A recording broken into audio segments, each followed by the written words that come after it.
Benvenuti, oggi è lunedì 10 febbraio 2025.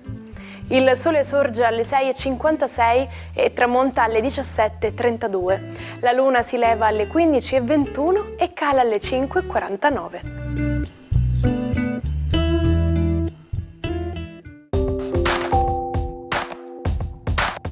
Oggi la Chiesa celebra Santa Caterina. Il nome Caterina deriva dal greco e significa pura. Il 10 febbraio di ogni anno si celebra in Italia il Giorno del Ricordo. Si tratta di una commemorazione civile nazionale italiana che ricorda i massacri delle foibe e l'esodo giuliano-dalmata, istituito con la legge del 30 marzo 2004. L'articolo 1 recita: la Repubblica riconosce il 10 febbraio quale giorno del ricordo, al fine di conservare e rinnovare la memoria della tragedia degli italiani e di tutte le vittime delle foibe, dell'esodo delle loro terre degli istriani, fiumani e dalmati nel secondo dopoguerra e della più complessa vicenda del confine orientale. Rappresenta un momento di riflessione e silenzio su una delle tragedie del Novecento. Iniziamo con Riccardo Fabbriconi, meglio conosciuto come Blanco, che oggi compie 22 anni. Blanco ha raggiunto la fama nel 2021 con i successi La canzone nostra e Mi fai impazzire, in collaborazione con Sfera Ebbasta. Ha pubblicato il suo album d'esordio Blu Celeste e nel 2022 ha vinto il 72esimo Festival di Sanremo con Brividi, un duetto con Mahmood. Questa canzone ha raggiunto le classifiche di vari paesi e ha rappresentato l'Italia all'Eurovision Song Contest nel 2002, classificandosi al 6° posto. Poi un caloroso augurio di buon compleanno a Piero Pelù, uno dei più celebri cantautori italiani di sempre, che oggi festeggia 63 anni di rock. Pelù è noto soprattutto per aver fondato la band rock italiana dei Litfiba, nati a metà degli anni '80 e per oltre un decennio tra le più amate a livello nazionale. E infine auguri a Mattia Stanga, un personaggio molto noto tra i più giovani, che oggi compie 27 anni. Stanga è un TikToker con milioni di like, celebre per le sue parodie che ci fanno immedesimare in situazioni divertenti.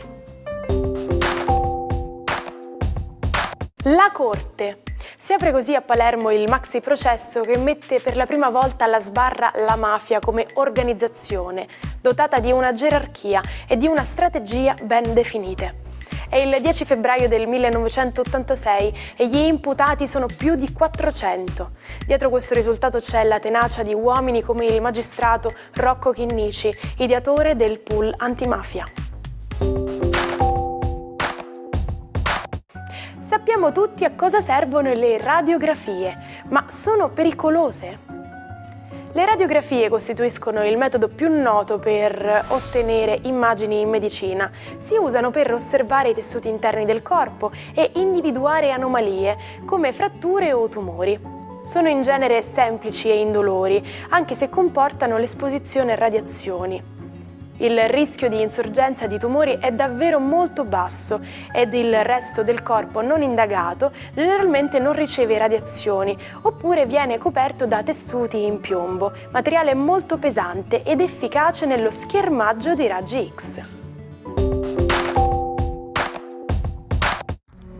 Buon inizio settimana ai 12. Oggi Mercurio litiga con Urano proprio perché il pianeta dell'intelligenza e della genialità non vanno d'accordo per la diversità dei cieli in cui si pongono. Vediamo cosa succede nello zodiaco. Ariete, il vostro cielo dà sicuramente ragione a Mercurio, un Mercurio che vuole comunque avere fretta delle sue ragioni e che vuole fare chiarezza su tutto, soprattutto in amore. Toro, Urano lo ospitate proprio voi e quindi Mercurio lo attacca e lo mette in discussione, lo rende un po' nevrotico. Oggi inizio lunedì un po' nevrotico e confuso per quello che riguarda gli affari. Gemelli, è il vostro pianeta, l'eroico Mercurio, quello che si scaglia contro i grandi libertarismi di Urano. Esigete chiarezza, metodo e la pretenderete da chi collabora con voi e anche dai vostri effetti. Cancro, giornata oggi un po' particolare, visto che le tensioni zodiacali, seppure non vi toccano direttamente, vi fanno dare comunque ragione a Urano, semplicemente perché la Luna, potentissima nel vostro segno zodiacale congiunta a Marte, vuole superare immediatamente le impasse e le problematiche affettivo-familiari che per adesso imperversano.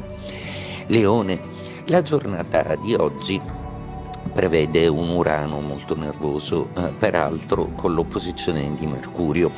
Oggi probabilmente rischiate di dire un po' troppo, quindi sappiatevi trattenere e soprattutto non sfidate le autorità costituite. Vergine, una giornata oggi che vi porta quasi irrazionalmente a dare ragione ad un Urano che vuole avere fretta. Anche voi come il Cancro avete l'esigenza di bypassare un momento un poco felice della vostra vita e di riuscire a risolvere dei problemi che hanno una natura soprattutto organizzativa e tempistica. Bilancia, voi invece siete dalla parte di Mercurio proprio perché non vi fa difetto la chiarezza dell'elemento aria, che esige assolutamente verità, immediatezza e comunicazione. Oggi gestirete meglio dei rapporti dicendo anche delle verità scomode a chi volete bene.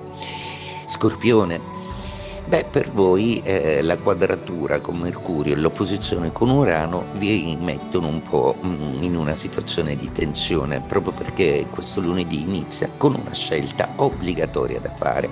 Probabilmente dovrete scegliere ad un bivio quale strada prendere, soprattutto lavorativamente, e di chi fidarvi. Sagittario, a proposito di fiducia, a voi non manca mai e generosi come siete, sarà proprio Mercurio e il Sole a rendervi esenti da quell'Urano un po' fastidioso, anche se oggi sarete un po' più loquaci del solito, attenti a non esagerare. Capricorno, la vostra giornata oggi prevede un Urano in trigono, ma molto in dissonanza con Mercurio. Oggi non vi riuscirà bene la comunicazione, ma sicuramente avrete talmente tanta smania di passare avanti e di superare dei problemi che bypasserete alcuni dialoghi e farete di testa vostra. Acquario, la giornata oggi è un po' complessa proprio perché seppure godete di Sole e Mercurio nei vostri gradi, è proprio col vostro pianeta, con Urano, che questa configurazione quadra. Oggi un po' nervosi, un po' confusi sul da farsi, un po' tra il dolce e l'amaro. Con la vostra incostanza caratteriale del resto è quasi normale.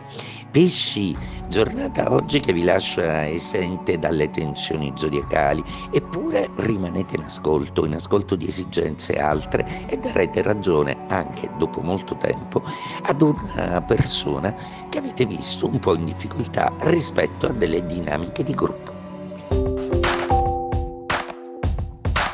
Il 10 febbraio del 1947 a Parigi viene firmato il trattato di pace tra gli alleati vittoriosi nella Seconda Guerra Mondiale e le potenze sconfitte. L'Italia perde tutte le colonie, l'Istria e le province della costa croata annesse nel 1919 e 1920, Fiume, Zara e l'attuale Dubrovnik. Trieste, contesa dalla Jugoslavia, viene dichiarata territorio libero. Ce l'ho sulla punta della lingua. Quante volte vi è capitato di voler pronunciare una parola senza però riuscire a recuperarla dalla vostra memoria? La condizione in cui si vuole dire qualcosa ma non si è in grado di ricordarlo ha un nome ben preciso. Si chiama disnomia. Incontriamo Charles Lamb. La sua storia inizia con un ricovero in un ospedale psichiatrico all'età di soli 20 anni.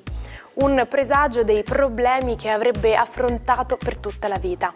Ma la storia di Charles non può essere raccontata senza parlare di sua sorella, Mary, che a 32 anni in un eccesso di ira commise un atto impensabile, uccise la madre a colpi di forbice. Per evitarle l'ospedale psichiatrico fu messa prima sotto tutela di Charles. Il legame tra i due fratelli era così stretto che escluse per entrambi la possibilità di relazioni sentimentali durature. Vissero insieme fino alla morte di Charles, l'unico evento che riuscì a dividerli. Ci salutiamo con la frase del giorno. Non sono quello che è successo a me, sono quello che scelgo di diventare. Il nostro appuntamento di oggi termina qui, ma ricordatevi di seguirci anche sui nostri canali social, dove pubblicheremo contenuti inediti dell'Almanacco. Noi ci vediamo domani e buona giornata dalla vostra Martina.